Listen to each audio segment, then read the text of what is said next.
On my 72nd birthday, a lawyer called me. Your first husband from 1992 died and left you 88 million. My current husband was standing next to me and heard every word. I nodded and hung up. What he did the next morning? Good day, dear listeners. It's Clara again. I'm glad you're here with me. Please like this video and listen to my story till the end, and let me know which city you're listening from. That way I can see how far my story has traveled. My name is Margaret Calloway, and I turned 72 on a Tuesday in October. Not a milestone birthday. 70 was the milestone, the one with the party and the grandchildren flying in from Portland and Denver. 72 was supposed to be quiet. A dinner at home, Donald's pot roast, maybe a glass of the Bordeaux we'd been saving. That was the plan. Donald and I had been married for 11 years. We met at a grief support group. His wife had passed from cancer, my second husband from a sudden heart attack. And what started as two tired people sharing bad coffee in a church basement became, over time, something I had genuinely learned to trust. He was methodical, careful with money, a retired civil engineer from Columbus who clipped coupons and kept a spreadsheet for household expenses. Romantic? No, but solid. I had believed in solid. We lived in the house I owned outright in Westerville, Ohio, a 4-bedroom colonial I'd bought with my own savings after my second divorce, long before Donald ever entered the picture. I want that detail to be perfectly clear because it matters enormously to everything that followed. The first warning sign came about 6 months before my birthday. I noticed it the way you notice a draft. Not all at once, but gradually, until you can't ignore it anymore. Donald had started asking questions about my finances. Not aggressively, not obviously. He'd slipped them into ordinary conversation. Did you ever sort out that old IRA your accountant mentioned?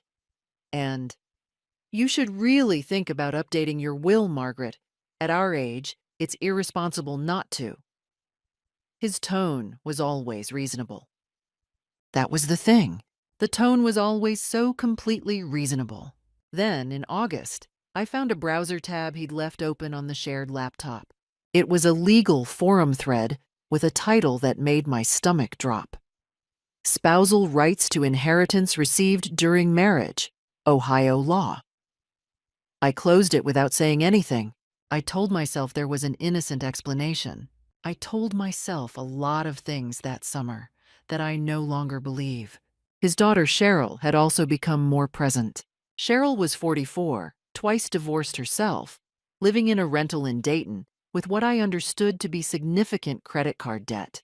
She started calling her father every Sunday, which was new, and twice she drove up unannounced for dinner. Each time, she was warm to me in a way that felt performed. The kind of warm that puts its arm around your shoulder and quietly checks the label on your coat. I didn't connect all of this into a single picture. Not yet. People are slow to see what they don't want to see. I was no different. And then came my birthday. We were standing in the kitchen after dinner. Donald was rinsing the plates and I was wiping down the counter. The Bordeaux was open. The kitchen smelled like rosemary and wood smoke from the fireplace in the next room. And for a moment, just a moment, I thought, this is fine. This is a good life. My phone rang, an Ohio area code I didn't recognize. The man on the other end introduced himself as Gerald Fitch, an attorney in Cincinnati. He spoke in the measured, almost apologetic tone that lawyers use when delivering unexpected news. He said he was handling the estate of Robert Harmon, my first husband, Robert, from a marriage that had lasted 4 years in the early 1990s and ended without bitterness. Just two young people who had wanted different things.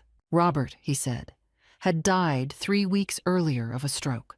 He had never remarried. He had built a commercial real estate business in Cincinnati over 30 years, and he had left me $88 million. I stood completely still. The dishwater was still running. I was aware of every sound in that kitchen. The creak of the floorboard under Donald's left foot, the tick of the clock above the stove, the faint hiss of the fire. I said, I understand. Thank you for calling, Mr. Fitch. I'll be in touch. I hung up. I turned back to the counter and kept wiping it down. Donald turned off the faucet. He dried his hands slowly on the dish towel. He did not look at me directly. He looked at the middle distance, the way people do when they are reorganizing their thoughts very quickly. "Good news?" he said. "Old friend," I said. "Passing on." He nodded. He folded the dish towel. He said he was going to watch the news and left the room. I stood in the kitchen alone for a long time after that. The Bordeaux sat on the counter, barely touched. Outside, the October wind moved through the oak tree in the backyard. That great old tree that had been there since before I bought the house. Before any of this. Before any of them. I had heard every word of that conversation, and so had he.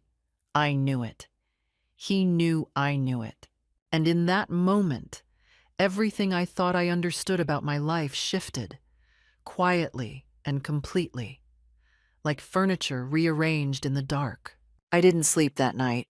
I lay on my side of the bed, listening to Donald breathe, that slow, even rhythm that used to comfort me. And I thought about Robert Harmon. I thought about who he had been at 26.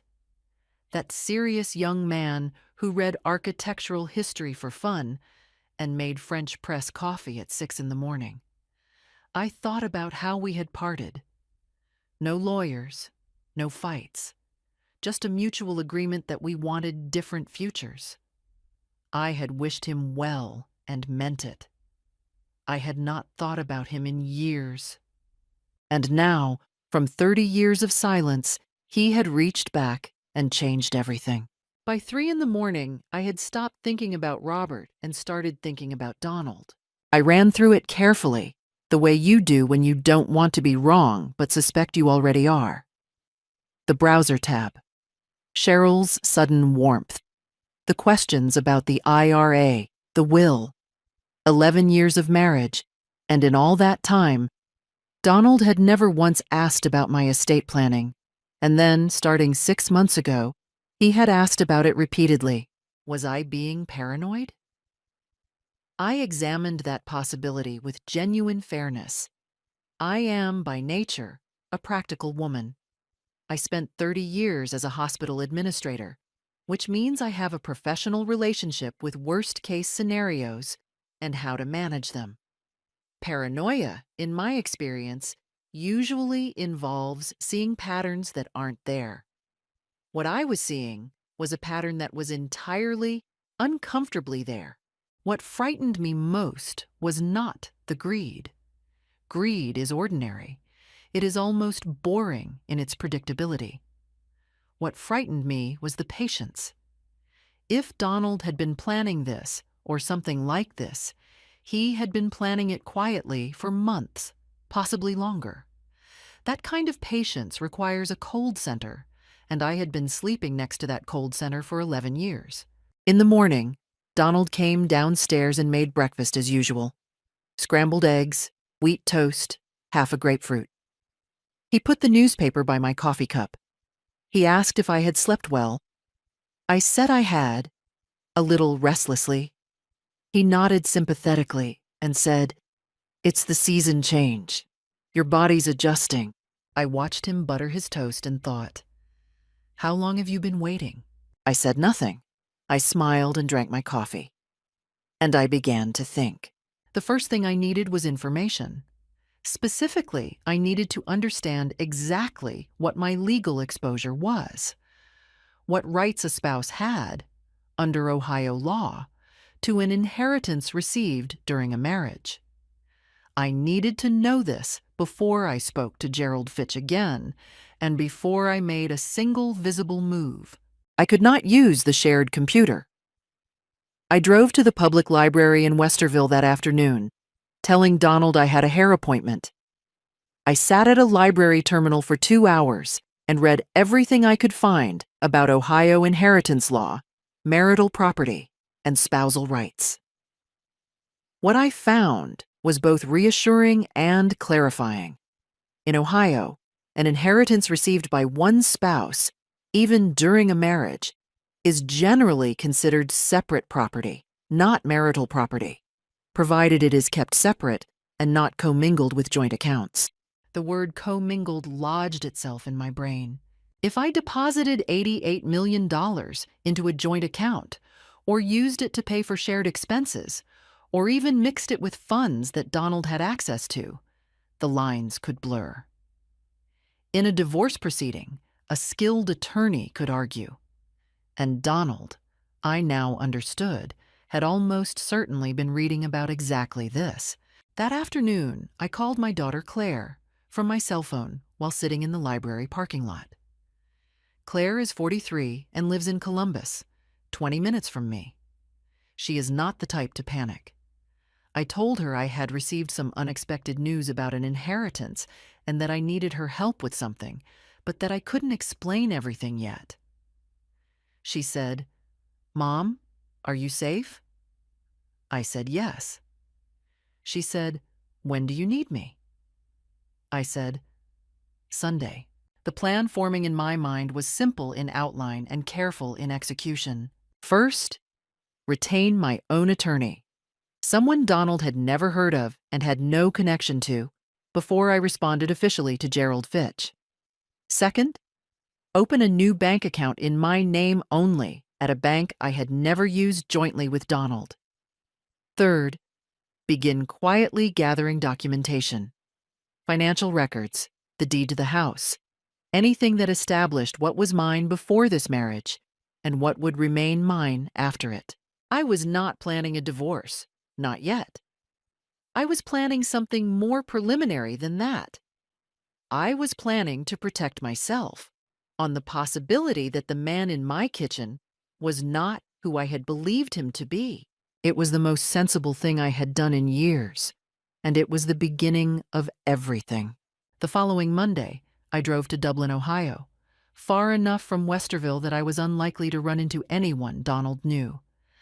And I walked into the office of a family law attorney named Patricia Nguyen. I had found her through the State Bar Referral Service, specifically filtering for attorneys who had no affiliation with any firm Donald's company had ever used. I am meticulous by habit. 30 years of hospital administration teaches you that the details you overlook are the ones that hurt you. Patricia was 51, direct, and mercifully free of the performed sympathy that some attorneys deploy when they sense a large estate.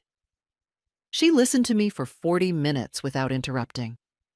When I finished, she asked 2 questions. The first was, "Is the inheritance documented in writing from the estate's attorney?" The second was, "Has your husband indicated explicitly or implicitly that he is aware of the inheritance?" I answered yes to both. She told me what I needed to hear, which was not necessarily what I wanted to hear. The inheritance, as an Ohio separate property asset, was protectable, but only if I acted carefully and promptly. She recommended the same steps I had already identified: a separate account, no commingling, documentation of all premarital assets. She also recommended something I hadn't considered: a quiet review of any changes Donald might have made to any joint financial instruments in the past 6 months. That last point stopped me cold. When I got home that afternoon, Donald was in the garage, reorganizing his tools. Something he did when he was restless, I had long observed. I told him I'd had lunch with an old colleague from the hospital. He asked how she was doing. I said fine. That evening, while he watched television, I went through the filing cabinet in the home office. I was looking for the folder marked Joint Accounts, Correspondence. I had last looked at it perhaps 2 years ago. What I found stopped my breath. There was a letter dated 8 weeks earlier from our joint investment account at Merrill Lynch.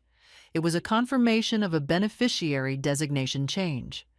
Donald had named Cheryl, his daughter, as the sole secondary beneficiary on the joint investment account, removing the designation we had agreed on together years ago, which had split secondary beneficiary rights between Claire and Cheryl equally. He had changed it without telling me, without asking me. I stood in the home office for a long moment, holding the letter. The television murmured from the next room. A news program, the familiar cadence of it, completely normal and utterly surreal. This was not a smoking gun. A beneficiary change was, technically, within his rights on a joint account. I would need Patricia to confirm the specifics, but it was something far more important than a legal instrument. It was evidence of intention. It was proof that, in the weeks between my birthday phone call and today, Donald had been making quiet, deliberate financial moves. Or, and this was the thought that made my hands go cold, he had made this change 8 weeks ago, before my birthday, which meant he had been planning for some version of this scenario before he even knew about the inheritance. I photographed the letter with my phone. I put it back exactly as I found it. I returned to the living room and sat down next to Donald on the sofa, and I watched 40 minutes of news without retaining a single word of it. Meanwhile, I understood later, the dynamic in the house had already shifted in ways I couldn't see. Donald was watchful. I was not, by nature, a secretive woman, and my sudden afternoon errands and quiet evenings in the home office were things he noticed, I'm sure of it. He said nothing. But Cheryl called twice that week, which was unusual even by recent standards, once on Wednesday evening, once on Friday afternoon. Both times, Donald took the call in the garage. I did not know then what they were saying. I would find out later. But I knew instinctively, the way you know a storm is coming not from the clouds, but from the way the air changes, that they were comparing notes. Calculating. I called Patricia that Friday night and described what I had found.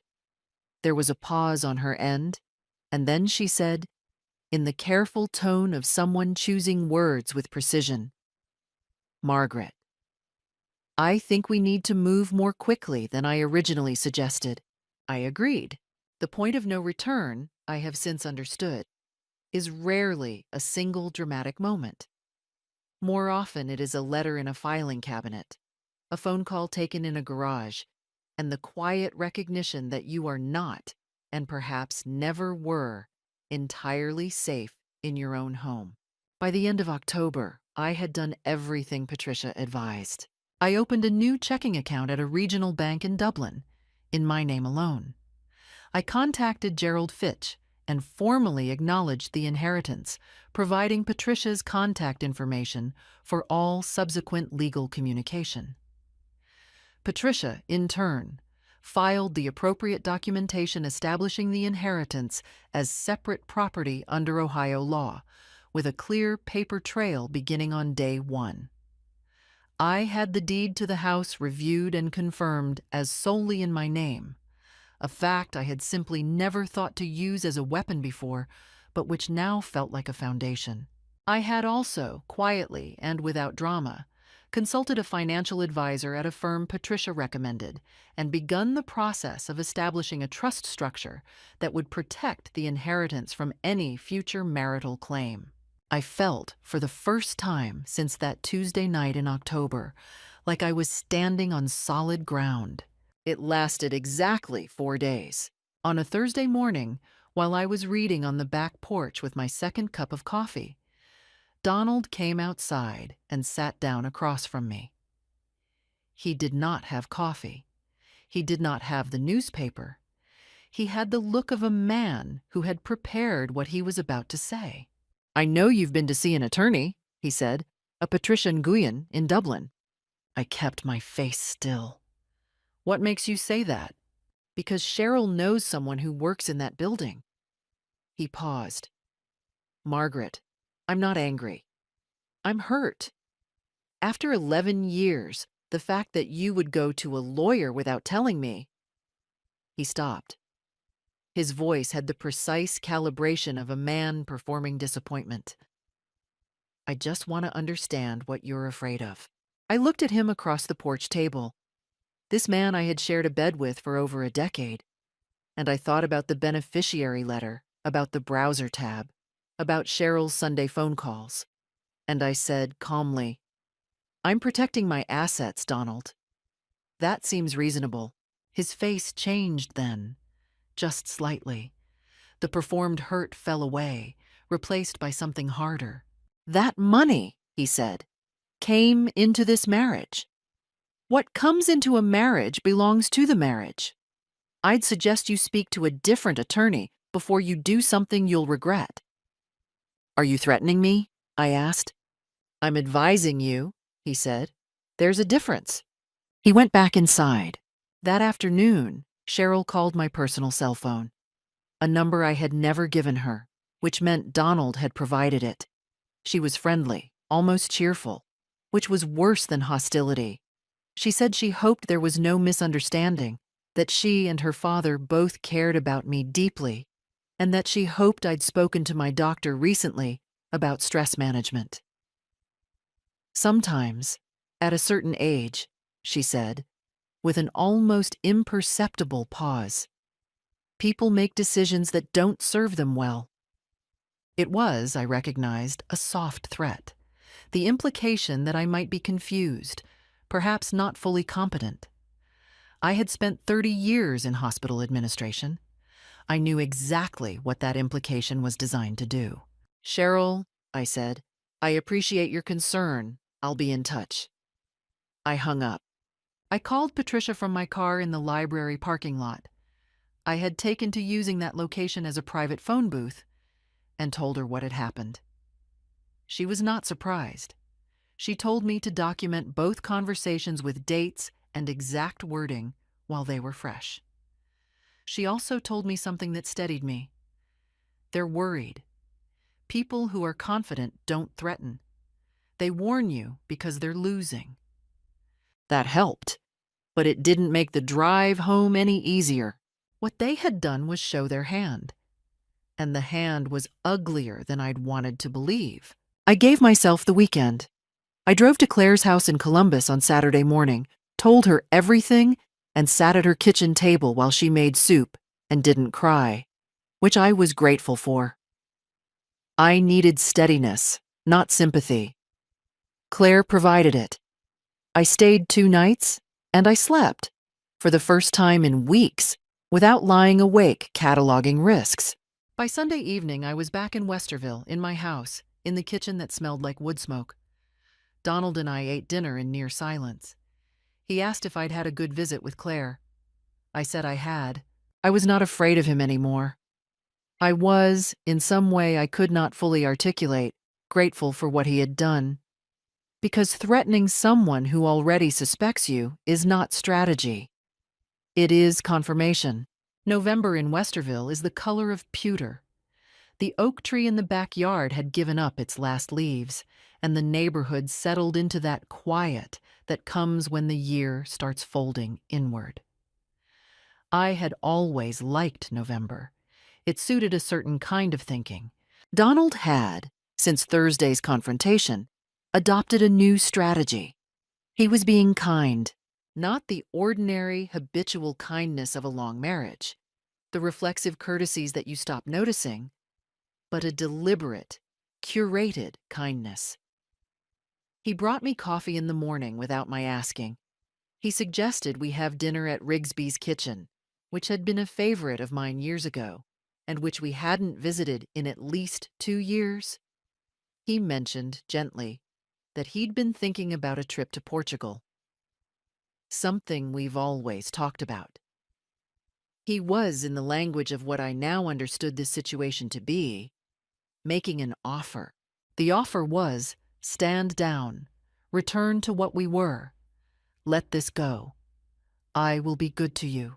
I found it interesting. Not tempting. Interesting. There is a difference, and the difference matters. I understood what he was doing, and I understood why it wouldn't work. Because the beneficiary change predated the inheritance. Whatever version of me Donald was now performing kindness for, he had been quietly arranging things before he even knew There was $88 million at stake. That meant this was not opportunism triggered by the phone call. This was something older and more deliberate. A man who changes a beneficiary designation and reads about spousal inheritance rights is a man who has been calculating his position for some time. I accepted the dinner at Rigsby's. I ordered the duck. I was pleasant, present, and gave him nothing. On the drive home, he reached across and put his hand over mine on the armrest. I let him. I looked out the passenger window at the dark streets of Columbus and thought about how strange it is, how genuinely strange, to sit beside someone who no longer exists for you in the way they once did. Cheryl, for her part, had gone quiet. No calls that week, no unannounced visits. I had the distinct feeling of being observed from a distance, the way wildlife researchers watch from a blind, present, patient, waiting to see what the subject does next. I did the following. I reached out to a woman named Dolores Whitman, Dr. Dolores Whitman, who had been my closest colleague for 14 years at the hospital and who had retired 2 years before I did. Dolores was 70, sharp as a tack, and had navigated her own divorce from a man with complicated finances in her 50s. I called her and, over 2 long phone calls, told her everything. Dolores did not say, "I'm so sorry," or "How could he?" She said, "All right, what do you need?" That was why I had called her. What I needed, it turned out, was a witness. Not in any legal sense. I had Patricia for that. I needed someone who would remember that I was clear-minded, deliberate, and in full possession of my faculties. I needed someone who could, if it ever became necessary, testify to my character and my competence. Cheryl's comment about decisions that don't serve people well had stayed with me. It was too specific to be casual. The possibility that they might try to challenge my competence, to paint me as a confused old woman making poor decisions, was one I needed to foreclose. I also called my doctor, James Keller, and made an appointment for a full checkup, including a brief cognitive screening. This was something I had done regularly for years, but this time I specifically asked that it be documented thoroughly. James, who had known me for 15 years, raised an eyebrow and asked if everything was all right. I told him I just wanted a thorough record.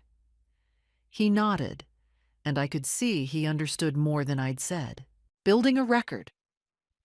That was what November was, in the end. A quiet month of building a record. Donald watched. Brought coffee. Suggested Portugal. Waited. I was courteous, measured, and, beneath all of it, moved by the clarity that comes when you stop being afraid of losing something you've already lost. My marriage, whatever it had been, was over.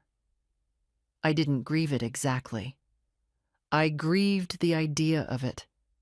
The version of Donald I had believed in for 11 years. That man, I understood now, had either never existed or had been carefully maintained for purposes I was only now beginning to fully see. What I had in exchange for that grief was something I hadn't expected. I had myself, completely, without apology. That, it turned out, was enough.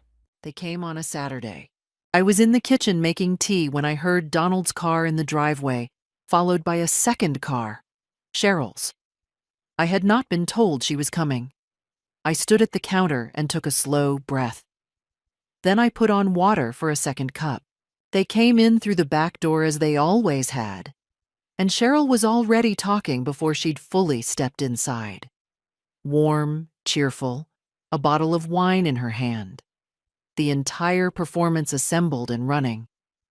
She said she'd been thinking about me all week. She said she felt terrible about how things had been lately. She said, and this was the line I had been waiting for, in one form or another, that she hoped we could all start fresh. I invited them to sit. I poured tea. I listened.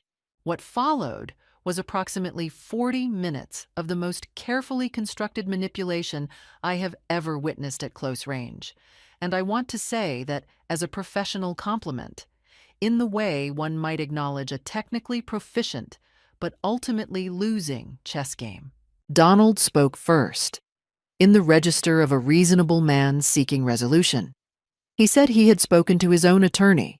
He named the firm, a large one in Columbus, which I recognized, and that his attorney had advised him that the inheritance question was genuinely complex, that commingling had arguably already occurred given our joint household expenses, and that a protracted legal dispute would be costly, time-consuming, and damaging to both of us.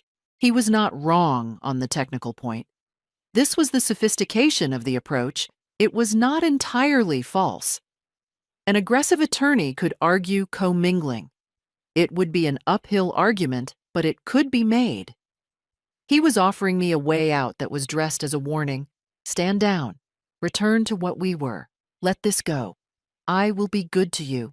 Then Cheryl opened a folder she had brought. An actual folder, which told me how seriously they had prepared for this visit.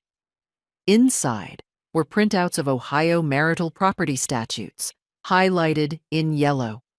She slid them across the table toward me as if presenting evidence, her tone patient and instructional, the way someone speaks to a person they have already decided is confused.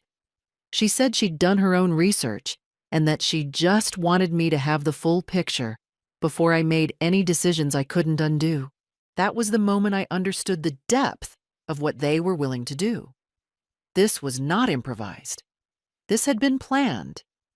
The folder, the highlighted statutes, the coordinated script.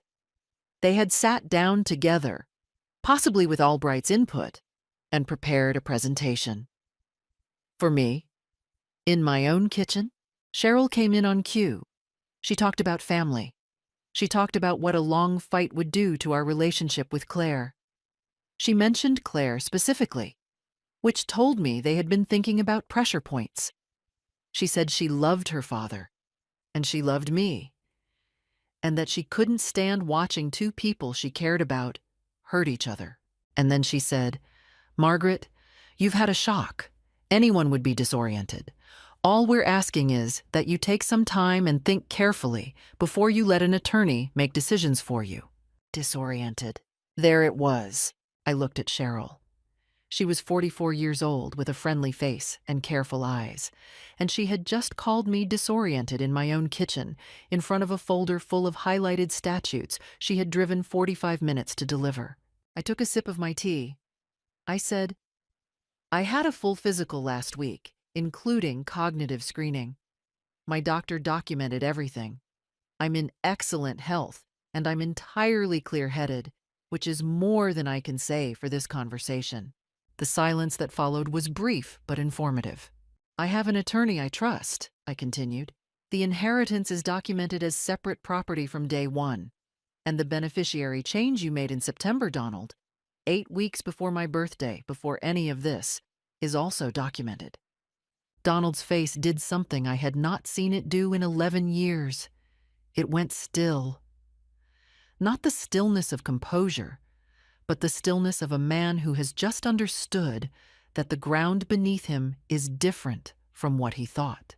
"I think what you're both hoping," I said, "is that I'm frightened enough to settle for something I don't owe you.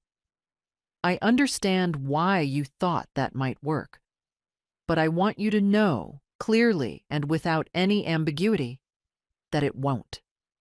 Cheryl set down her wine glass. The warmth had gone out of her face completely. What was left was something narrow and cool, and I recognized it for what it was.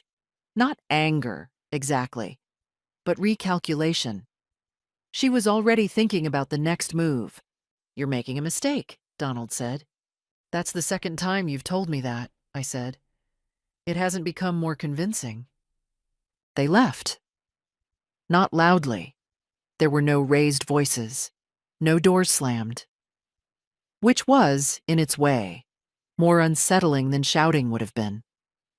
They simply gathered themselves and went. And I heard 2 car doors and 2 engines, and then the street was quiet again, the way it always was on a November Saturday in Westerville, when the neighbors were inside and the sky was the color of old pewter. I stood in the kitchen for a long time after that. I will not pretend I wasn't frightened. I was. Not of them, precisely. I did not believe Donald was a violent man. I was frightened of the machinery they were willing to set in motion: attorneys, arguments, the slow grind of contested proceedings, the possibility of being painted in court documents as an elderly woman who had been manipulated by a predatory estate attorney. Fear is not irrational when the threat is real. But here is what I learned that Saturday. Fear, when you don't give it permission to stop you, has another use entirely. It sharpens you. It reminds you what is at stake. I let myself feel it fully. The cold weight of it, sitting in my chest like a stone. And then I picked up my phone and called Patricia. "They came," I said. I held the line. "Good," she said. "Now let's finish this." The decisive scene did not look the way I had imagined it. I had half expected a courtroom, the formal theater of it, the gavels and objections. What it actually looked like was a conference room on the 14th floor of a building in downtown Columbus in early December, with snow falling outside the windows and bad coffee in paper cups on a long table. Patricia had requested a 4-way meeting: herself and me, Donald and his attorney, a man named Greg Albright, who had the look of someone who charged $400 an hour and wanted you to know it. He wore a tie pin. I noticed the tie pin because I noticed everything in that room with unusual clarity, the way the mind sharpens when it knows the situation is consequential. The stated purpose of the meeting was to establish whether the parties could reach a pre-litigation resolution on the question of the Harmon inheritance. In reality, it was something Patricia had prepared for with considerable care. She had spent the preceding 3 weeks building a file, and I had helped her build it, spending evenings at my kitchen table going through records, cross-referencing dates, writing out timelines with the methodical attention to detail that 30 years of hospital administration had made second nature to me. Donald arrived with Albright, and for the first 20 minutes, the conversation proceeded as these conversations do: formal, cautious, each attorney feeling out the other's position. Albright laid out the commingling argument in the polished language of someone who had made it before. Patricia listened, took notes, and waited. Then she opened her folder. The first document she presented was the beneficiary change notification, dated September 14th. A full 6 weeks before my birthday. 6 weeks before the phone call that Donald had overheard in the kitchen. She asked Albright to confirm the date.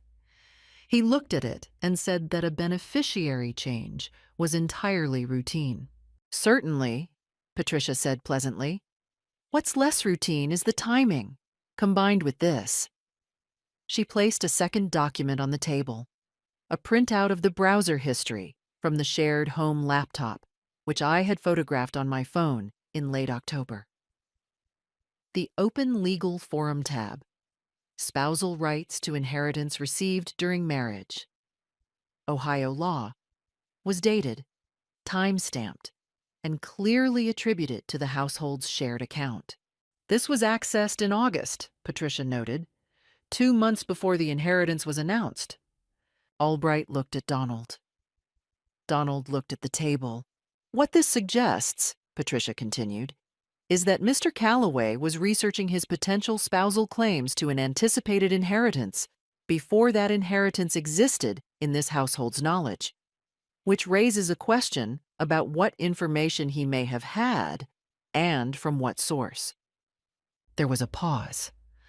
Outside the window, the snow was coming down steadily over Columbus, blurring the edges of buildings, muffling the city into a kind of white quiet. In the conference room, no one moved. I watched Donald, across the table. He was a man who had been composed through everything, through my confrontation on the porch, through the Saturday visit with the highlighted folder, through every careful conversation we'd had in the kitchen over the past weeks. He had been composed because he believed he was winning, or at worst, playing to a draw. He was not composed now. That's speculative, Albright said, but his voice had lost its $400 an hour certainty. It's documented, Patricia said. Then she placed the third item on the table. I had not known she was going to include this one. She had told me she would hold it as a last resort and had decided to use it. It was a copy of an email from a probate paralegal at Gerald Fitch's office, obtained with Fitch's full cooperation after Patricia had quietly raised the question of whether there had been a leak. The email, sent to an address that had been traced to Cheryl's apartment in Dayton, contained a summary of the inheritance proceedings. It had been sent 11 days before my birthday, 11 days before Gerald Fitch called me. Someone in Fitch's office had told Cheryl. Cheryl had told Donald, and Donald had changed the beneficiary designation. And then they had waited for the call and stood in the kitchen on my birthday and pretended to learn about it for the first time, standing close enough to hear every word, performing surprise with the practiced ease of people who had been rehearsing the moment for weeks. Donald said quietly, "That's not," and stopped. "Mr. Calloway," Patricia said, in a tone I will remember for the rest of my life, "I don't think you want to finish that sentence." He didn't. Albright asked for a recess.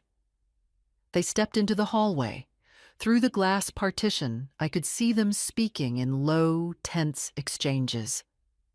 Albright's hands moving in the contained gestures of a man delivering unwelcome assessments. Donald standing with his arms at his sides in the posture of someone who has stopped arguing and started absorbing. The composed, patient man I had lived beside for 11 years had, in the span of 40 minutes, become someone I didn't recognize. Or perhaps I was finally seeing him correctly for the first time. I sat at the conference table and drank my bad coffee and looked out at the snow. I was not triumphant. I was not even particularly relieved, not yet. I was simply present, clear-eyed and still, in the way you are when something that has been moving for a long time finally comes to rest. They came back into the room 12 minutes later. Albright placed a single sheet of paper on the table. It was a draft settlement framework. It offered no claim on the Harmon inheritance. It proposed a structured and equitable dissolution of marital assets. It was, in the language of these things, a surrender. I looked at Patricia. She gave me the smallest of nods. I looked at Donald. He was looking at the table. Outside, the snow was still falling on Columbus. Somewhere in the city, in a building I would never see, the money that Robert Harmon had spent 30 years building waited, entirely mine, entirely untouched. The divorce was finalized in February. Patricia had warned me it would not be simple, and she was right. No dissolution involving a marriage of 11 years and the assets accumulated in it ever is. But it was unambiguous. The Harmon inheritance, established as separate property from the date of receipt, was untouched. Donald's attempt to argue commingling on the basis of household expenses was dismissed. Patricia had anticipated every angle of it and closed each one with documentation. The court found no merit in the claim. Greg Albright, Donald's attorney, attempted one final gambit in the weeks between the conference room and the finalization. He filed a motion suggesting that I had engaged in financial concealment by opening a separate bank account after the inheritance was received. Patricia disposed of this in approximately 2 pages of response, noting that separate property, by definition, is held separately, and that I had opened the account on the advice of legal counsel with the specific intention of establishing the asset's character. The motion was denied. Albright sent no further filings after that. I imagined his client had stopped being able to afford them. Donald received what the marriage entitled him to: a fair division of the assets we had genuinely accumulated together. The joint investment account, the joint savings, a proportional settlement for his contribution to household expenses during our marriage. Nothing more. The beneficiary change he had made in September, the one that had first tipped me off, the one that had started all of this, was reversed by court order, and the account was restructured as part of the final settlement. Cheryl's name was removed from every document that bore it. Cheryl herself received nothing because Cheryl was never, legally speaking, a party to any of this. What she had been was a co-conspirator in a strategy that failed. The paralegal at Gerald Fitch's office who had leaked the inheritance information to her was terminated and faced a civil complaint from the estate. Fitch was appropriately mortified and cooperated fully. The leak had apparently been a favor done for a fee, the details of which I preferred not to dwell on. What mattered was that the trail had been documented thoroughly enough that no one in that arrangement could pretend it hadn't happened. On the last day of the proceedings, I signed the final documents in Patricia's office, in the same Dublin, Ohio building where I had first walked in 2 months earlier, with nothing but a photographed letter and a clear head. It was a gray February morning, the kind that feels provisional, like the city is waiting to decide what season it wants to be. Patricia shook my hand across her desk. She said, "You did everything right." I thanked her. I meant it more than she probably knew. I sat in my car in the parking lot for a few minutes before driving home. I did not feel the need to call anyone immediately or to mark the moment with anything ceremonial. What I felt was the specific, practical satisfaction of a thing completed, like the final item checked off a long list, the kind you've been carrying for so long you've stopped noticing the weight until the moment it's gone. I drove home through a February afternoon that was gray and cold and completely ordinary, and I sat in my kitchen, in my house, in the colonial I had bought with my own money long before any of this. And I made myself a cup of tea. I added honey, which I didn't usually do. It felt like the right occasion for honey. The oak tree in the backyard stood bare against the white sky. I had always liked that tree. I liked it more than ever now. It had been there before Donald, before Robert's money, before any of the fear and calculation and careful maneuvering of the past months. It would be there after all of it, too, going through its seasons without anyone's permission. There is a particular freedom that comes from a thing being finished. Not resolved, not healed, but finished. The marriage was over. The threat was neutralized. The money was mine, and the house was mine, and the life ahead of me was, for the first time in some years, mine in a way it had not fully been. I thought about Donald briefly, not with anger. Anger had been useful when I needed it, and I had no further use for it now. I thought about the man I had believed him to be for 11 years, and whether that man had ever existed. I had come to think that he had, partially. The grief support group had been genuine. The early years of the marriage had been genuine. Somewhere along the line, something had shifted. An opportunity perceived, an appetite discovered, a slow accumulation of a different kind of intention. People make calculations. It is ordinary and human to do so. What is less ordinary is to make those calculations with such patience and cold deliberateness for so long in the bed of someone who trusted you. I did not pity him. I simply moved on. What I did feel, strongly and without apology, was gratitude toward Robert Harmon. Not because of the money, though the money was real and its security was real. But because his final gift had arrived at precisely the moment I needed it to arrive, not as a windfall, but as a test of what I was made of whether I would see clearly, act carefully, and refuse to be managed. I had passed the test. I would be the first to admit I needed help to pass it. Patricia's counsel, Dolores's steadiness, Claire's soup, and 2 nights of solid sleep. Nobody does anything entirely alone. But the clarity, the decision to act from the very first morning, the refusal to be frightened into surrender, that had been my own. I called Gerald Fitch's office the following week and confirmed the formal acceptance of the inheritance.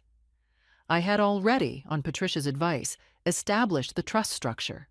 The money settled into it cleanly, completely separate, entirely protected. $88 million. Robert Harmon had built it quietly, over 30 years, the way he had done everything, carefully, without fanfare, one careful decision at a time. It seemed right that it should come to someone who would treat it the same way. I intended to. Spring came early that year. By mid-March, the oak tree had its first buds, and I had repainted the front porch, a soft sage green that I had been meaning to do for 2 years, and that Donald had, in his methodical way, always found reasons to postpone. I did it on a Tuesday afternoon with a brush and an old shirt and the radio on, and it was one of the happiest days I'd had in years. I am not a woman who needs grandiosity. I want to be clear about that. I did not buy a yacht or a second home in Tuscany, though Dolores suggested both with the cheerful extravagance of a woman who enjoys suggestions more than their execution. What I did, in the months following the divorce, was make a series of quiet, deliberate choices. The kind that don't photograph well, but that constitute an actual life. I established a charitable foundation in Robert's name, focused on affordable housing in Cincinnati, which had been his city and his business, and I discovered through Gerald Fitch, a cause he had quietly supported for years. The irony that his money, which had almost been taken from me in the service of other people's greed, would instead serve the purpose he'd intended for it, gave me a satisfaction I found difficult to put into words. I paid off Claire's mortgage. She cried. I told her not to be dramatic and then cried a little myself over the phone. I traveled. Not lavishly, not endlessly, but purposefully. I went to Portugal, which Donald had suggested as a bargaining chip, and which I now claimed for myself, walking the streets of Lisbon in October with Dolores, who was excellent company and a tremendous complainer about cobblestones, which made everything funnier. I went to New Mexico the following spring to see the desert in bloom, which I had wanted to do since I was 40 and had never gotten to. I came home restored in a way I hadn't expected. I remained in my house. I liked my house. I added a sunroom onto the back, overlooking the oak tree, and I spent my mornings there with coffee and the newspaper, and, increasingly, an extraordinarily opinionated orange cat named Gerald, named, somewhat unfairly, after the attorney who had brought this whole thing into my life, and who I suspected would find it funny. Dolores and I had dinner every Thursday. Claire and her family came for every holiday. I joined a book club that was less interested in books than in wine and conversation, and I found this to be entirely satisfactory. As for Donald and Cheryl, I had not sought updates, but news travels in ordinary ways. Donald sold his house in Columbus and moved to a smaller condo in a development outside the city. I heard this from a woman at my gym who had known his second wife and tracked his movements with the interest some people reserve for local real estate. He was, by all accounts, quiet. The settlement had left him with what was fair but not with what he had anticipated, and the gap between those two things is a particular kind of poverty that has nothing to do with money. Cheryl's situation was harder. The civil complaint from Gerald Fitch's estate, combined with scrutiny of the paralegal arrangement she had facilitated, had created complications in her professional life. She had been working in property management, which, given what I now knew about her character, struck me as an almost too obvious irony. And the complaint, while ultimately settled without admission of wrongdoing, had the practical effect of costing her a contract renewal and sending her back to Dayton with a reputation somewhat dented. Her father helped her financially, which was appropriate. She had, after all, helped him. But it was a diminished kind of helping, one man's smaller resources stretched to cover another's missteps. I did not feel satisfaction at their difficulties. I want to say that carefully and honestly. I did not seek their suffering, and I did not celebrate it. What I felt was something simpler, the clean, uncomplicated absence of worry about them. They were no longer my problem. They were simply people whose choices had led them to consequences, which is the most ordinary thing in the world. What I felt instead was present. In my house, in my sunroom, with my cat and my coffee and the oak tree going green outside the window again. I was 72 when this began. I was 73 when it ended.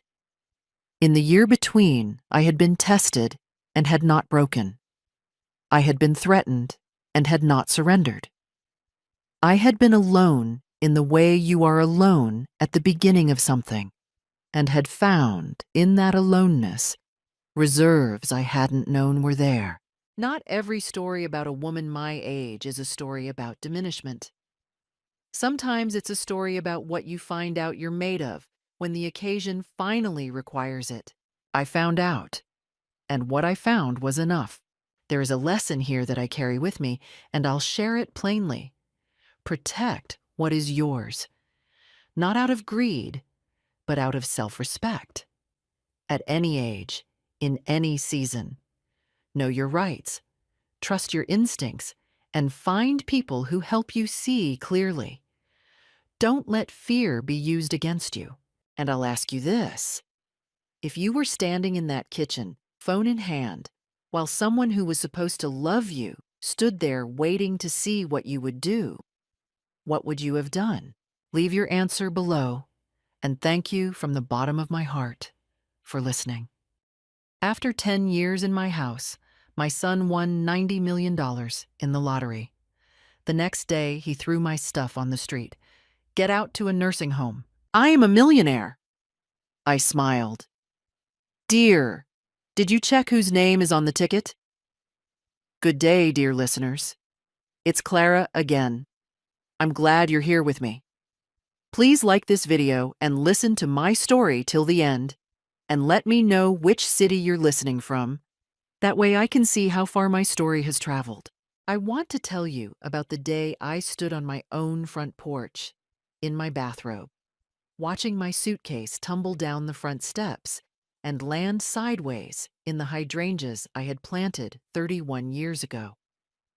I want to tell you about that day clearly, without anger clouding the details, because the details matter. They always matter more than people think. But first, let me tell you about the life before that morning. My name is Margaret Ellis. I am 74 years old, and I have lived in the same yellow house on Carver Street in Columbus, Ohio, for most of my adult life. My husband, Roland, built the back porch with his own hands in 1987. He died of a heart attack in 2009, and after that, the house became quieter, in a way that houses do when a large, laughing man is no longer inside them. I kept the porch. I kept the hydrangeas. I kept going. My son Derek moved in 2 years after Roland passed. He was 41 at the time, recently divorced from his first wife, between jobs, as he liked to say, a phrase that can mean many things, and usually means one specific thing. He arrived with 2 duffel bags and a story about needing just a few months to get back on his feet. I believed him because he was my son, and because I had always believed him, which was perhaps the central habit of my life that I should have examined more closely. That was 10 years ago. In those 10 years, Derek never fully got back on his feet, at least not in any direction that carried him toward the front door. He found work eventually, driving for a freight company, decent pay, irregular hours. And 3 years after moving in, he brought home a woman named Cynthia, who had sharp fingernails, a faster smile than her eyes could keep up with, and an immediate and total opinion about how I arranged my kitchen. They married in a small ceremony I helped pay for. They continued to live in my house, in Roland's old study, which they repainted without asking me, a color called Harvest Fog that looked to me like the inside of a mistake. I am not a bitter woman. I want to be clear about that. I made room for Cynthia because she was Derek's wife, and I made room for Derek because he was my son, and because the house was large enough, and because I was, at my core, someone who believed that family was worth the inconvenience. But there were things I noticed, the way you notice a small crack in a wall and tell yourself it has always been there. I noticed that Cynthia had taken to referring to the living room as our living room, with an emphasis on the our that subtly excluded me. I noticed that Derek had stopped asking whether I needed anything at the grocery store and had started coming home with bags full of things neither he nor Cynthia would share. I noticed that they whispered in the kitchen in a way that stopped when I entered. Small things. The kind of things a reasonable person tells herself she is imagining. And then there was the lottery ticket. Every week, for the past 11 years, I had played the same numbers in the Ohio lottery. Roland's birthday, my birthday, the year we got married. It was a ritual more than a strategy. I held no real belief that I would win, but it connected me to something, to him, to the life we had built together. I bought my ticket every Thursday at Garfield's Pharmacy on the corner of 5th and Maple. Mrs. Garfield knew my order. 2 scratch-offs and 1 multi-draw ticket, same numbers, same day, same smile across the counter. The Thursday in question was the 6th of March. I remember the date because it was the anniversary of the day Roland proposed to me, which is why I had chosen to use his birthday in the first sequence. I bought my ticket at Garfield's as always, came home, set it on the kitchen counter next to my reading glasses, made myself a cup of chamomile tea, and sat down to watch the evening news. I fell asleep in the chair before the lottery numbers were announced. That happened sometimes. When I woke, it was past 10. The kitchen light was still on. I walked in to take my medication and noticed that my ticket was gone. I assumed I had knocked it somewhere. I looked briefly, didn't find it, decided it could wait until morning. It could not wait until morning. But I did not know that yet. 3 days later, on a Sunday, Derek and Cynthia came home from somewhere in the early afternoon. I was in the garden, pulling the last of the winter weeds before the real cold came back. I heard the car, heard the door, heard something in the quality of their voices that I could not name but recognized the way you recognize a smell you haven't encountered in years. Excited, controlled, careful. I came inside. Cynthia was standing at the kitchen table looking at her phone. Derek was pacing, the way he did when he couldn't contain something. He looked at me, and the look lasted 1 second too long. "Good news?" I asked. "Just work stuff," he said, and smiled with his mouth. I nodded. I made dinner. But that evening, sitting at the table where Roland and I had eaten 10,000 meals, I felt for the first time something I can only describe as a cold alertness. The feeling a person gets when the story they are being told does not quite match the story they are watching. I did not sleep well that night, and then came Monday morning. I was still in my bathrobe when I heard the noise from the hallway, a dragging sound, then a bump, Then Cynthia's voice saying something sharp and low to Derek. I opened my bedroom door. My suitcase, the large brown one Roland had bought for our trip to Portugal in 2004, was standing in the hallway, packed, closed. What is this? I asked. Derek stood at the end of the hall. He looked at me for a moment with an expression I had never seen on his face before, or perhaps one I had seen and misread for something softer. Then he said the words I will carry with me for the rest of my life. Mom, we need the house. You should think about somewhere more appropriate for your situation. We can help you find a good place. A good place, I repeated.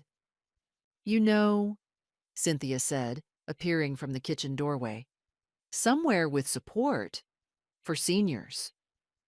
I looked at my suitcase. I looked at my son. I looked at the wall where Roland's photograph still hung, the one from 1989, where he was laughing at something just out of frame. Derek, I said, very quietly, did you check whose name is on that ticket? He blinked, just once, but I saw it. I don't know what you're talking about, he said. I smiled. It was the calmest smile I had ever produced in my life, which surprised me, because inside I was shaking. Of course you don't, I said. Not yet. Then I picked up my suitcase, walked past them both, and sat down on Roland's porch, and called my neighbor Dorothy, and thought very carefully about what I was going to do next. Dorothy arrived within 15 minutes, still in her gardening gloves, which told me she had not stopped to take them off before walking over, which told me everything I needed to know about Dorothy Haynes.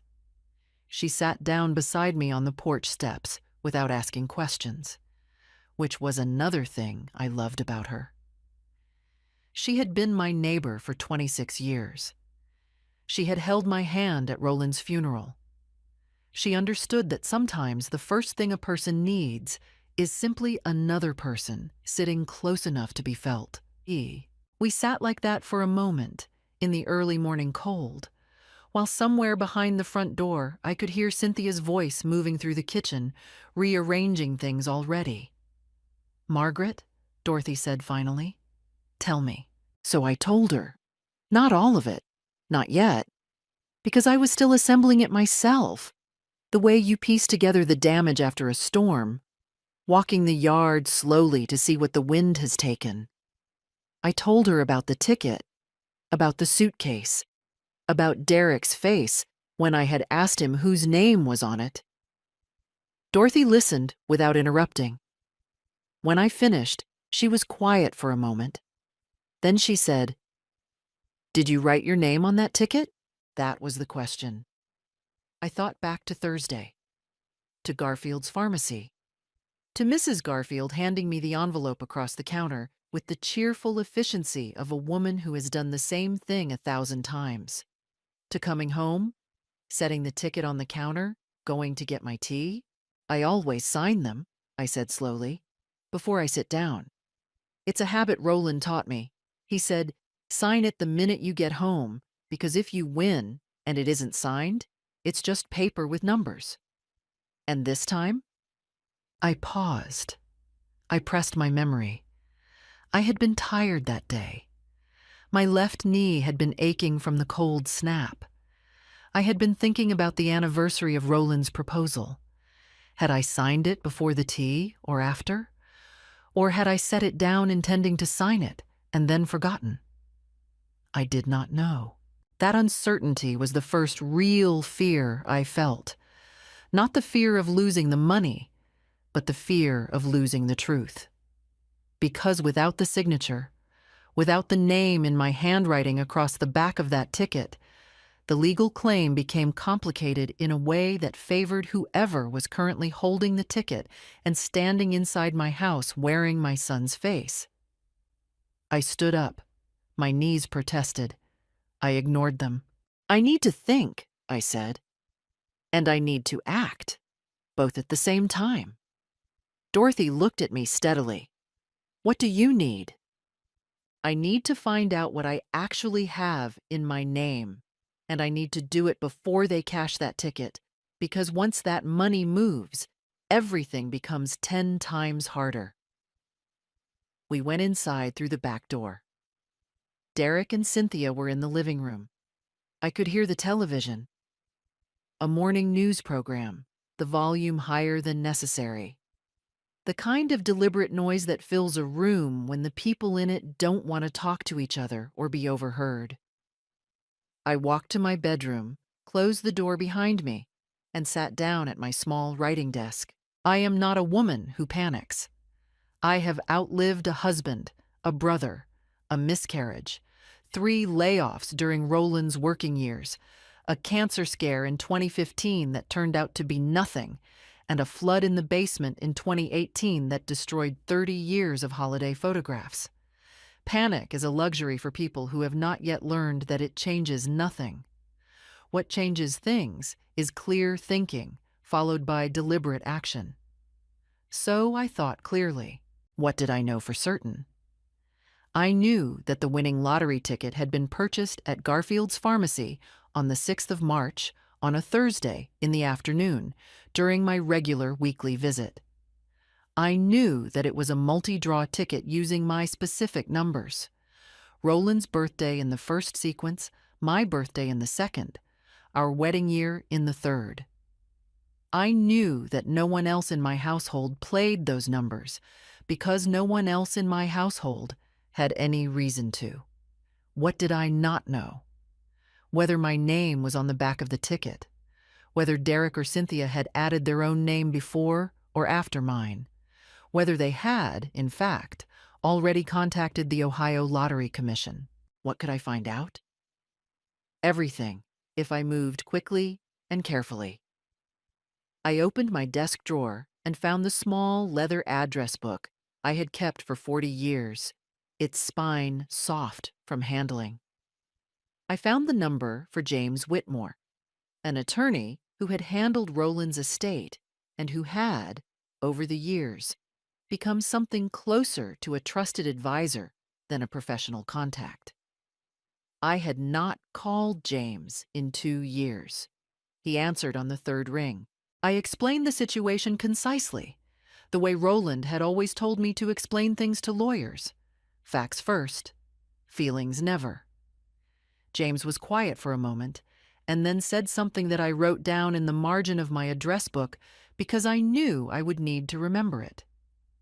"Margaret," he said, "the first thing we need to establish is the chain of custody of that ticket. The second thing is your purchase history at that pharmacy. If you've been buying from the same location on the same day with the same numbers for 11 years, we can establish a pattern that significantly supports your claim. Do not let them leave the house with that ticket, and do not confront them directly again until I've made some calls." I told him I understood. I hung up and sat for a moment in the quiet of my bedroom, with Roland's old cardigan folded on the chair in the corner, and the smell of the house around me. Wood and old books, and something faintly floral that had lived in the walls so long it had become part of the structure. My house. Roland's porch. My hydrangeas, still trying to right themselves where the suitcase had landed. I was afraid. I want to be honest about that.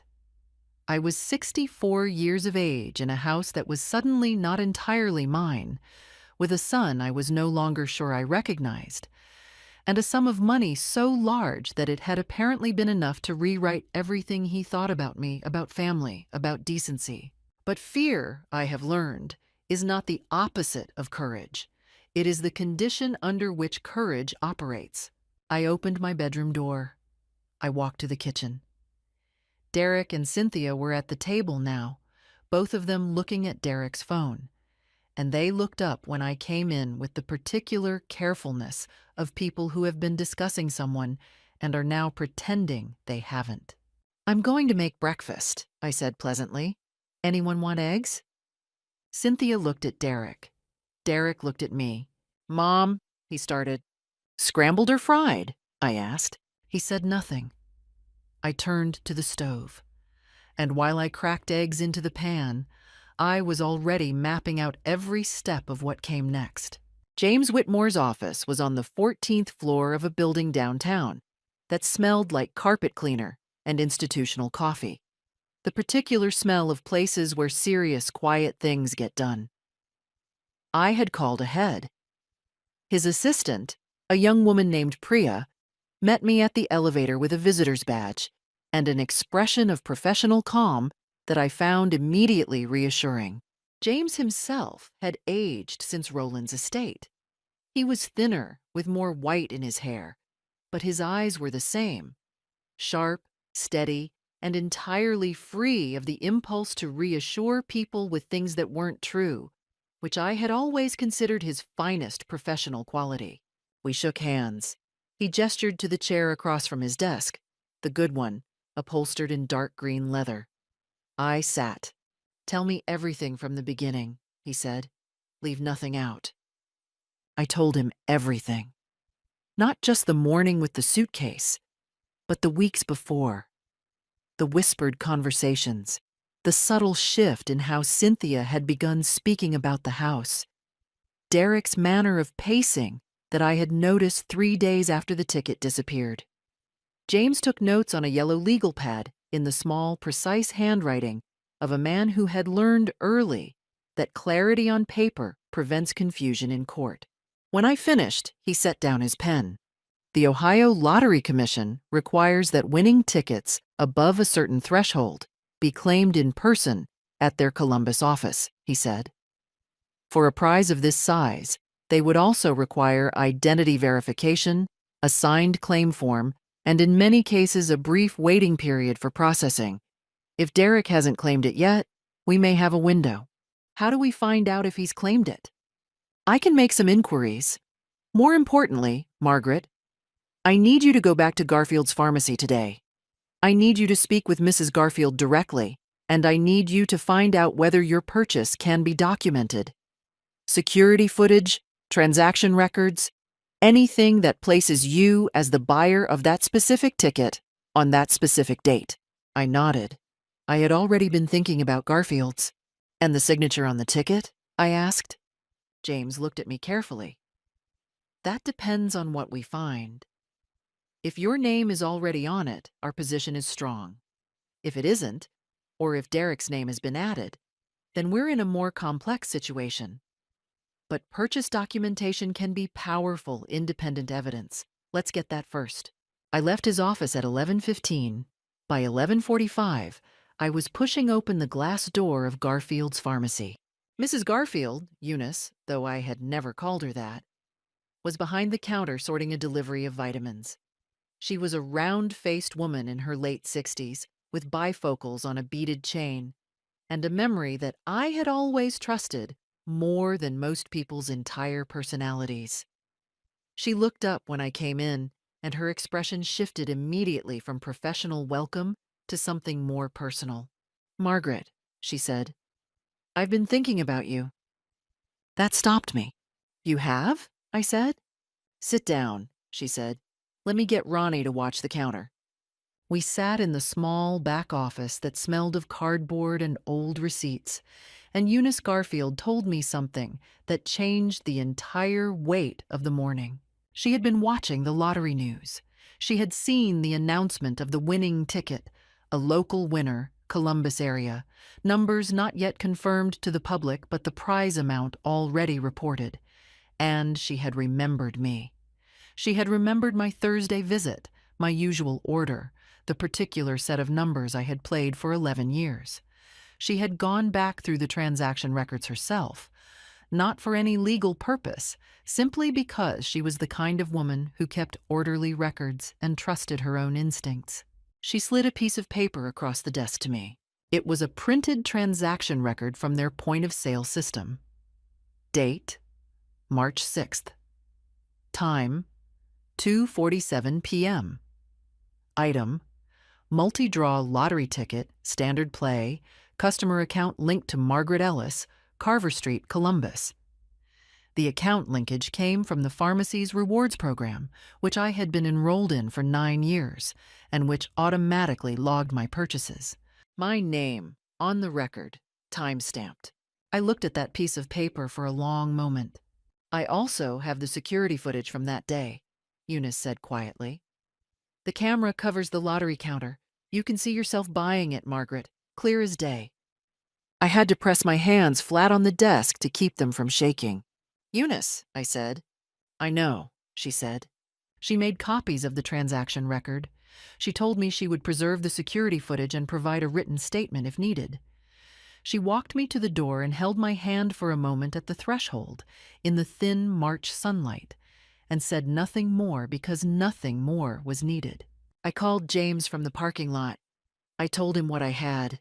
There was a pause on his end. Then, Margaret, that's what we needed. Come back to the office this afternoon. We're filing a formal dispute with the Ohio Lottery Commission before the end of business today. I sat in my car for a moment before starting the engine. Through the windshield, Columbus went about its Tuesday. People walking, a bus pulling away from the curb, a child trying to drag a dog in a direction the dog did not wish to go. Somewhere in my house, Derek and Cynthia were making plans with money that was not theirs. And somewhere in my purse, a printed receipt with my name and a timestamp was about to become the thing that unraveled all of it. I started the car. I drove home. When I walked through the front door, Cynthia was in the hallway, and her eyes moved to my purse with a quick, involuntary flicker that she could not quite control. Nice errand? She asked. Just some things to take care of, I said, and smiled and walked past her to my bedroom. I could feel her watching the back of my head. Good, I thought. Let her wonder. The formal dispute was filed on a Tuesday afternoon. James submitted it to the Ohio Lottery Commission, along with the transaction record from Garfield's pharmacy, the security footage documentation, and a sworn affidavit from Eunice Garfield confirming the circumstances of the purchase. James also sent a registered letter to the commission noting that the ticket in question was purchased under a customer account in my name and that any claim filed by another party should be subject to verification pending the outcome of the dispute. I did not tell Derek. I want to be honest about that decision. I made it deliberately, and I do not regret it. He had put my suitcase in the hydrangeas. He had told me to go to a home. He had taken something from me. Not just the ticket, but the version of him I had believed in for 44 years. And he had done it casually, the way a person throws away something they no longer consider valuable. He had forfeited the courtesy of advance notice. For 2 days after the filing, the house felt like a held breath. I went about my routines. I made meals I ate alone in the kitchen. I tended the garden in the cold. I slept in the bedroom that had been mine for 30 years, in the bed that still had Roland's nightstand on one side, with his reading lamp and the book he had been halfway through when he died. A history of the American Railroad that I had never been able to move. On the 3rd day, they found out. I don't know exactly how. James suspected that the commission sent a routine notification to Derek's filed claim. He had, as we had guessed, already submitted paperwork claiming the ticket as his own, though the claim had not yet been processed. When that notification arrived, indicating a dispute had been filed, Derek's name was on the claim, and mine was on the dispute, and the gap between those two facts apparently produced something combustible in my son. He came to my bedroom door at 7 in the morning. He knocked once, then opened it without waiting. "What did you do?" he asked. I was sitting at my writing desk. I turned in my chair and looked at him the way I had looked at him when he was 12 years old and had broken a neighbor's window and tried to claim a bird had done it. "I filed a dispute with the Lottery Commission," I said. "The ticket was purchased in my name." His face went through several expressions quickly. Surprise. Though it was the surprise of someone who had underestimated something they should have taken seriously. Then something harder. "That ticket doesn't have your name on it," he said. The purchase record does, I said. Cynthia appeared in the doorway behind him.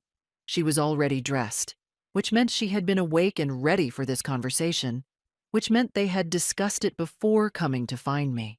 Margaret, Cynthia said. She never called me Mom, which I had always noted. You're making a very serious mistake. That ticket was found. It wasn't signed. Legally, it belongs to whoever holds it. Cynthia, I said, I would encourage you to share that legal theory with my attorney because he holds a rather different view. Her eyes narrowed. Derek stepped further into the room.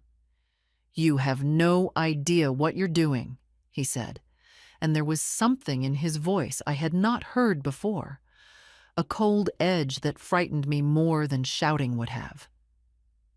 This is $90 million, Mom. $90 million.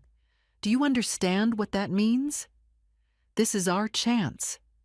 Mine and Cynthia's. You're 74 years old. What are you going to do with $90 million? I looked at my son. That, I said quietly, is not the question. The question is what you were going to do with $90 million that didn't belong to you. He was silent for a moment. Then he said, If you push this, I will contest the estate. This house is community property as far as I'm concerned.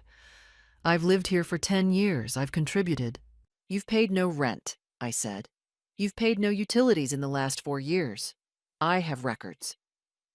You'll lose the house, Cynthia said flatly. You'll lose everything. Walk away from the dispute and we'll make sure you're taken care of. A monthly allowance. We'll find you a nice place. I was not put on this earth, I said, with a calm that surprised even me, to be taken care of by people who tried to steal from me. Derek stared. Cynthia's jaw tightened. This isn't over, Derek said. No, I agreed, it isn't. They left. I heard their voices in the hall, low and rapid, and then the sound of a door, and then the car in the driveway backing out with more speed than the situation required. I sat very still for a moment. Then I called James and told him what had happened. He told me to document the conversation to the best of my ability, date and time included, and to change the locks on the house while Derek was out. I changed the locks that afternoon. A locksmith named Gerald came within 2 hours and replaced every exterior lock and gave me 3 sets of keys, and when I handed him the check, he looked at me with the careful neutrality of a man who had seen this particular situation before and knew better than to ask questions. That night, for the first time in weeks, I slept well. But the morning after, I woke and felt the full weight of it. Not the legal machinery, which was in motion, but the human cost. My son, 44 years. The boy I had driven to baseball practice and held during fevers and sent off to his first day of school and walked down the aisle at his first wedding. That boy had stood in my bedroom and told me to go away so he could have my money. I called Dorothy. I told her I needed a few days. Come stay with me, she said immediately. I packed a small bag. Not the brown suitcase. Something smaller. Something that was mine. And I walked next door to Dorothy's house, where she had made tea and left the good chair open for me, and I sat down in it and let myself be, for the first time since this had all begun, simply tired. I spent 3 days at Dorothy's. I read, I slept. I ate her cooking, which was better than mine and always had been. I did not check my phone every hour. I allowed myself to feel the grief for the son I had believed in, for the decade of goodwill I had extended that had apparently been received as weakness. And then I set it down, the way you set down a heavy bag at the end of a long walk, not because the walk is over, but because your hands need to be free for what comes next. On the 4th morning, I went home. My hydrangeas had already begun to recover. They are resilient plants. Derek called me on a Thursday evening. A week, almost to the hour, after the dispute had been filed. I was in the kitchen when the phone rang, cutting celery for soup, and I looked at his name on the screen and felt nothing in particular, which itself felt like a kind of progress. 6 months ago, Derek calling would have meant something. A request? A problem? Sometimes just a check-in that I would have been glad of. Now, his name on a screen was simply information, the way a weather forecast is information. I let it ring twice. Then I answered. "Mom." His voice was different, softer, measured. The voice he used when he was trying to get something. "Derek," I said. "I want to apologize," he said, "for how things went last week. I was stressed. The money, it's a lot. I reacted badly." I set down my knife. "I appreciate that," I said, in the tone of someone who appreciates it the way they appreciate a weather update, receiving it without being changed by it. "I want to work this out," he continued, "between family, without lawyers. Mom, we can split this. I'm not trying to cut you out, I never was. It's just that Cynthia and I had plans. We had things we'd been working toward." "What percentage?" I asked. A pause. "What? You said split. What percentage are you proposing?" Another pause, slightly longer. He had not expected me to engage with the arithmetic. 20%, he said. "That's $18 million, Mom. You could live anywhere you wanted." "Derek," I said, "the ticket is mine. Not 80% mine, 100% mine. I bought it. It was purchased on my customer account at a pharmacy where I have shopped for 9 years. There is camera footage of me buying it. There is a time-stamped transaction record in my name. There is a sworn statement from the owner of the pharmacy." I paused. "I'm not negotiating a percentage of something that belongs entirely to me." Silence. "You're making a mistake," he said, and the softness was gone now, replaced by the thing underneath it. "You're going to spend the next year in court, and the lawyers are going to take a fortune, and you're going to be alone through all of it." "I'm not alone," I said. There was a quality to the silence that followed that I can only describe as recalibration. He had assumed my isolation. He had built his strategy on it. A 74-year-old woman living alone, recently expelled from her own home, facing a legal battle against her only son. He had imagined that scenario as one in which I would eventually, inevitably, become tired enough to accept whatever he offered.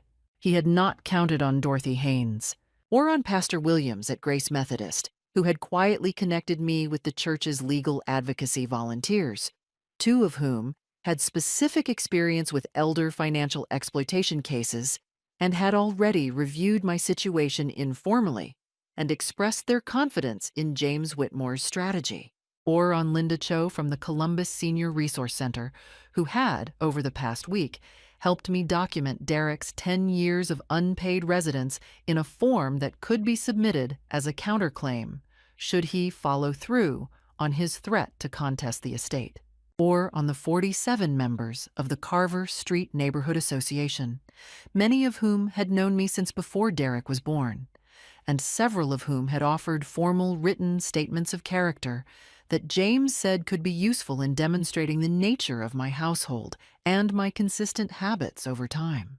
I had spent my 3 days at Dorothy's quietly and purposefully. I had not been resting simply. I had been building.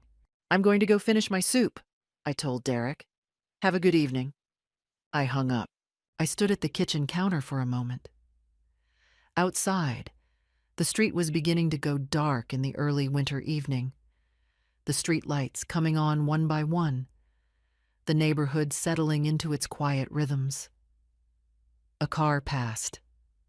Someone's dog barked twice and stopped. I picked up my knife and went back to the celery. Across town, I imagined Derek and Cynthia in whatever space they were currently occupying. I had heard from Dorothy that they were staying with Cynthia's sister since I changed the locks, which had apparently not been received well by Cynthia's sister. and I imagined them deciding what to do next. They would observe. They would wait. They would try to find a weakness. They would not find one, but they would try. And meanwhile, I had soup to make, and friends to call, and a life to continue living, which was, when I thought about it, the most powerful thing I possessed. The broth came to a simmer. I turned down the heat and let it go slowly, the way good things require. They came on a Saturday afternoon in late March, when the light had just begun to carry the first suggestion of spring. That thin, tentative warmth that makes Columbus feel briefly possible after a long winter. I saw the car from the kitchen window. Cynthia's silver Honda, pulling into the driveway with the deliberate slowness of people who have rehearsed the approach. I set down my coffee cup. I did not move to the door immediately. I took a breath, the way James had once told me to do before any difficult conversation. Slow, deliberate, complete. I let them knock twice before I answered. They were dressed carefully. Cynthia in a soft blue sweater, her hair down. She usually wore it pulled back, and I noticed the change immediately, the way it was meant to be noticed, as a signal of openness, of vulnerability, of please let us in. Derek was in the gray shirt I had given him for Christmas 2 years ago, and the recognition of that detail produced in me a feeling I refused to follow. "Mom," Derek said, "we just want to talk." I stepped back from the doorway. They came inside. We sat in the living room, my living room, with Roland's bookshelves and the photograph above the mantel and the rug I had bought in Arizona in 1998. Cynthia perched on the edge of the sofa as if she were a guest in a place she did not wish to seem to claim, which was, of course, the point. Derek began. He was, I will give him this, a skilled performer when he needed to be. He spoke for 10 minutes about regret, about fear, about the pressure the money had put on him, about Cynthia's difficult childhood, and how security had always meant something different to her than it did to most people. He said things that, in another context, at another time, might have moved me. He said he missed me. He looked at the floor when he said it, which was either genuine feeling or the accurate performance of it, and I was no longer in a position to tell the difference. Then Cynthia spoke. "Margaret," she said, and her voice was soft in a way it had never been in 10 years of living under the same roof with me. "We're not here about the money. Not really. We're here because this family is falling apart, and it doesn't have to." "No," I said, "it doesn't." She leaned forward. "Drop the dispute. Let us handle the claim. We'll set up a trust for you, a real one, with proper management, so you don't have to worry about anything for the rest of your life. We'll come back here. We'll all be together."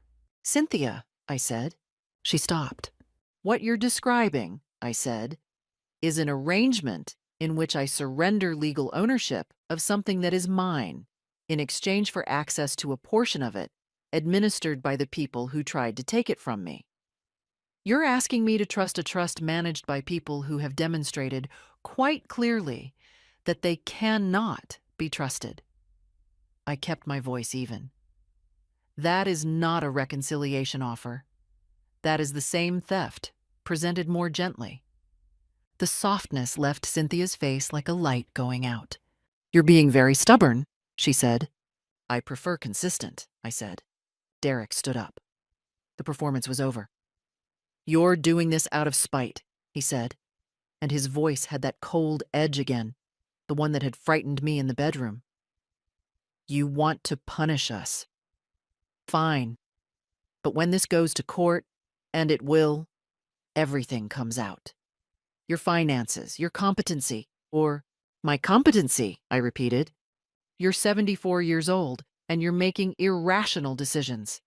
Any decent attorney could make the case that you're not fit to manage a sum like this. We'd be doing you a favor." There it was, the final card, the one they had been holding in reserve. Not just taking the money, but taking me, my capacity, my voice, my right to make decisions about my own life. Declare the old woman incompetent, and the problem solves itself. I felt fear. Real, physical fear, the kind that lives in the chest, because I knew that it was not an empty threat. I knew that people fought and sometimes lost battles like that. I knew that money of this size could purchase legal arguments I could not always predict. But I had also learned over 74 years that the fear that comes from a direct threat is different from the fear that comes from uncertainty. This fear I could see. I could name it. And named things have much less power than unnamed ones. I think you should leave, I said. Derek looked at me for a long moment. This is your last chance, he said. I've had many last chances, I said. I always find there are more. They left. Cynthia's heels were hard on the porch steps. The car started with a sound like controlled anger, and then they were gone, and the Saturday quiet came back to Carver Street. I sat very still for a moment, then I called James. They mentioned competency, I said. A pause. I heard something similar might be coming, James said. I've already spoken with Dr. Anita Patel, your GP at Riverside. She's prepared to provide a comprehensive cognitive assessment on short notice. Her professional opinion will carry significant weight. Another pause. Margaret, they're frightened. Frightened people reach for the largest weapons they can find. It doesn't mean those weapons will work. I know, I said, and I did know. But my hands were shaking slightly as I hung up the phone, and I let them shake because there was no audience and no reason to pretend otherwise. The fear was real, and I was not going to insult it by denying it. I sat with it for a few minutes. I let it exist. And then, and this is the part that surprised me, the fear began to change shape. Not to disappear, but to become something else. Something with more weight and more direction. Anger, maybe, or resolve. The two are similar enough to be useful in the same ways. I picked up the phone again and called Dorothy, and then Linda Cho, and then James again, because there were things to prepare. They had shown me their hand. That was a mistake. And I had work to do. The hearing before the Ohio Lottery Commission's Dispute Resolution Panel was held on a Wednesday morning in April in a conference room on the 3rd floor of a state office building on 4th Street. The room had fluorescent lights and an oval table and chairs that were slightly too low, the kind of institutional furniture designed to communicate efficiency rather than comfort. There was a pitcher of water in the center of the table. Nobody touched it. The panel consisted of 3 people, a woman in her 50s named Barbara Yee, who was the commission's senior dispute officer, a man named Harold Pruitt, who handled legal compliance, and a younger man whose name I don't remember and who seemed to be there primarily to take notes. On one side of the table, James Whitmore and myself. On the other, Derek and the attorney they had hired, a man named Stephen Garland, from a firm I did not recognize, whose suit was expensive and whose confidence had the particular quality of someone who has not yet realized they are standing on the wrong side of the facts. Garland went first. He presented Derek's claim that the ticket had been found unsigned in a common area of a shared household, that Derek had taken it to a secure location to determine whether it was a winner, that he had filed the claim in good faith, and that the unsigned status of the ticket indicated no clear legal ownership. He was polished. He used phrases like shared domestic arrangement and ambiguity of possession and reasonable assumption of abandonment. I watched the panel. Barbara Yee wrote something on her notepad and underlined it. Then James presented our case. He began with the transaction record from Garfield's pharmacy. printed, certified, time-stamped 2:47 p.m. on March 6th, bearing my customer account number and my name and my address. He presented the security footage, which had been reviewed and confirmed by a neutral third-party technician, a clear, unambiguous recording of me at the lottery counter, purchasing the ticket, exchanging it for my copy, leaving the store. Then he presented something I had not expected. He called Eunice Garfield by telephone. She had agreed to be available, and she confirmed, under oath to the panel, that I had been her customer for 9 years, that she recognized me, that she recognized the transaction, and that she had personally reviewed the footage before preserving it. Garland objected to the telephonic testimony. Barbara Yee noted the objection and overruled it. Then James presented the number history. 11 years of the same numbers, purchased every Thursday, documented through my customer account at Garfield's. The numbers themselves, Roland's birthday, my birthday, our wedding year, verified against my own documentation, which I had provided in a sworn affidavit. Then he presented one more thing. I had not known about this one. James had found it through a subpoena of Derek's phone records, which the panel had the authority to request, given the formal nature of the dispute. 3 days after the winning numbers were announced, and 2 days before the morning with the suitcase, Derek had made a phone call to the Ohio Lottery Commission's winner information line. The call was logged.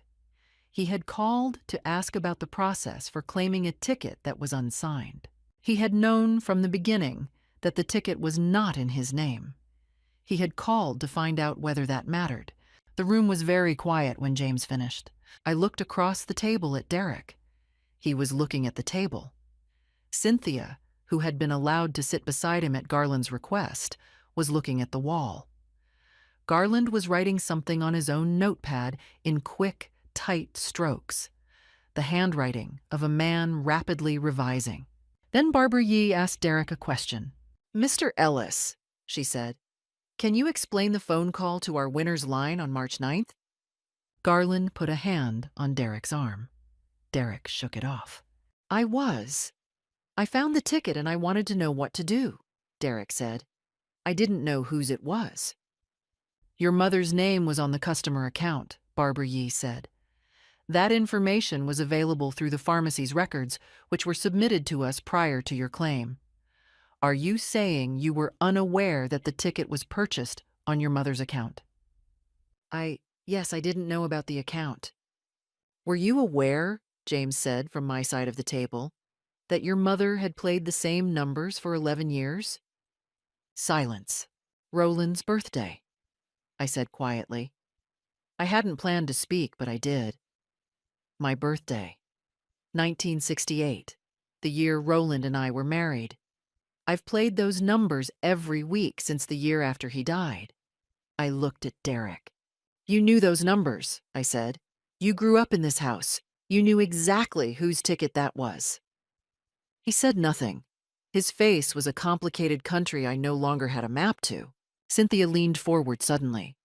"This is ridiculous," she said, her voice cracking with something that might have been desperation, or fury, or both.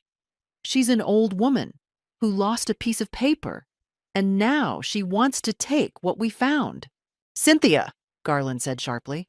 "No, they're acting like we're criminals. We found it, Mrs. Ellis," Barbara Yee said, looking at Cynthia with the patience of someone who has seen this precise moment many times before. "The record is clear. The ticket was purchased on a customer account registered to Margaret Ellis of Carver Street, Columbus. The purchase is documented, time-stamped, and independently corroborated by security footage and witness testimony." She looked down at her notes. "The claim filed by Derek Ellis is denied. The winning ticket is the property of Margaret Ellis." Garland was already packing his briefcase. Derek sat very still. Cynthia said, "This isn't over," in the voice of someone who knows it is. I looked at her. I looked at Derek. My son, who had lived in my house for 10 years, eaten at my table, accepted everything I had extended to him, and then tried to take the one thing that wasn't even mine to give, that was simply, completely, and documentably mine. "Derek," I said, "I hope you find your way to something better than this." He didn't answer. He stood slowly and walked out of the room without looking back. I sat for a moment with James beside me, in the fluorescent light, with the untouched pitcher of water, and felt the particular silence that follows the end of something that took everything you had. Then I picked up my purse. I stood up straight. James held the door. The formal transfer of the winning ticket claim to my name was processed within 10 business days of the panel's ruling. James handled the paperwork with the same unhurried precision he had brought to Roland's estate 15 years earlier. Nothing was missed. Nothing was rushed. On the 22nd of April, I walked into the Ohio Lottery Commission's claims office on High Street, with James beside me and the original ticket in a plastic document sleeve. I signed the claim form with my full name, Margaret Ann Ellis. The prize was $91,400,000 before taxes. After federal and state taxes, the net amount deposited into my newly established account was approximately $43 million. James had arranged for a financial advisor named Catherine Park, careful, thorough, and possessed of the useful quality of explaining everything twice without making you feel you had needed her to. We sat for 3 hours on our first meeting. I told her about Roland and the porch and the hydrangeas, and about what I believed money was actually for. She listened. Then she helped me make a plan. The house on Carver Street stayed mine. That was never in question. I paid for a full renovation of the back porch, new lumber, new railing, Roland's original design reconstructed from an old photograph. I put a new roof on Dorothy's house, which she protested vigorously for approximately 1 afternoon before accepting. I established a scholarship fund at the Columbus Public School, where I had once volunteered as a reading tutor, in Roland's name, annually renewed, for students who needed it. I made a significant donation to Grace Methodist's Legal Advocacy Fund, which helped elderly and low-income people navigate exactly the kind of situation I had just survived. I had seen the files of people who had not had a James Whitmore or a Eunice Garfield. I thought about what had happened to them. I booked 2 first-class seats to Dublin for September.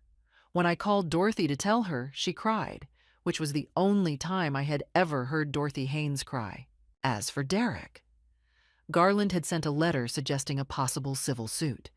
James responded with something he described as comprehensive. The suit did not materialize. Derek called me once, 2 weeks after the ruling.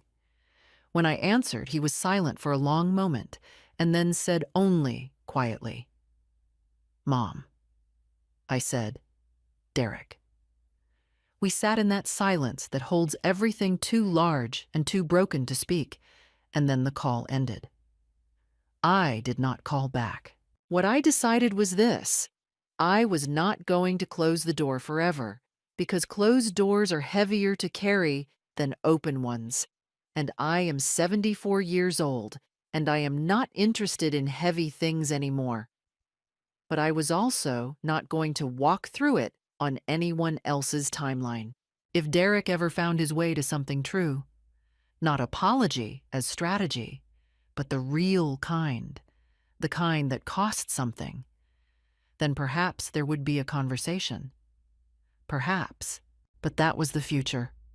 My present concern was the coffee in the kitchen, the garden coming back to life, and the confirmation letter from the Dublin hotel on my desk. The money had not changed who I was.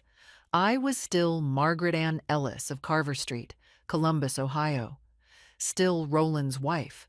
Still this house's keeper. But it had changed certain practical limitations, and I intended to use every cent of it well. Dublin was everything Roland had told me it would be. Green and rainy, and full of people who talked to strangers as if they had always known them. I stood at a low stone wall in County Clare, looking at the Atlantic, and felt him beside me in the way impossible to explain and unnecessary to explain, because anyone who has loved someone and lost them already knows exactly what I mean. New Zealand was in March. We saw the fjords. Dorothy cried, then laughed at herself for crying, and I let her do both. Back home, the porch was restored by June. Roland's design exactly as it had been. The Roland Ellis Scholarship awarded its first grant to a quiet girl named Destiny, who wanted to study marine biology. I shook her hand and told her the man it was named for had also been told what he couldn't do. By December, Derek and Cynthia had separated. The anticipation of money that never arrived had exposed fractures that had been there all along. Derek went back to freight driving. Cynthia moved to Cincinnati. I heard this and felt nothing in particular, which was, I think, the most complete form of peace available. One November evening, I sat on the porch with tea and the last of the season's light. Someone down the street had already covered their maple tree in holiday lights, which Roland had always considered too early. The lights came on. I drank my tea. I decided to stop objecting. Would you have done what I did? Would you have stood in that conference room and let the facts speak? I hope you never have to find out. But if this story meant something to you, leave a comment. Tell me what you would have done. Thank you for listening.